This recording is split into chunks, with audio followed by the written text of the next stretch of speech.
အားလုံးမင်္ဂလာပါဒီနေ့ကတော့ကာမကူရာကိုတွားအောင်ပါပေါ့နော်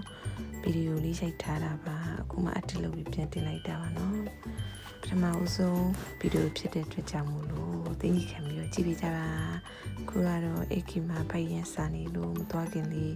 ခောက်ဆွဲလေးကိုစားလိုက်ပါတယ်တွားတာကတော့ညီမလေး၃အောင်နဲ့တွားတာပေါ့နော်ခုတော့စားနေပါတယ်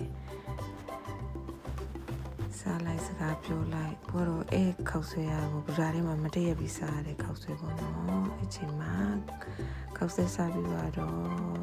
သွားပါပြီဒါစီတော့မယ်ပေါ့နော်အဲ့ဒီချိန်မှာချင်းပဲရောက်သွားပါတယ်ပေါ့နော်ခိတာခမကူရာကိုရောက်ပါတယ်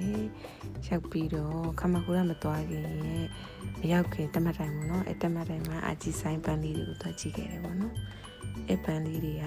6လပိုင်းမှာပွင့်တာပေါ့နော်မိုးရသည်မှာပွင့်တဲ့ပန်းလေးတွေပါသူကအဲ့ပန်းညာကြတော့မိုးရင်းအဲ့ပန်းညာ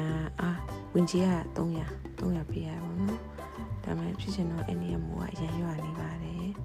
ဒါမှလည်းမိုးရပြီမဲ့လေအဲ့ပန်းလေးတွေက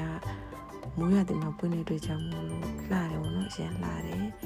သူကလည်းရန်များပါတယ်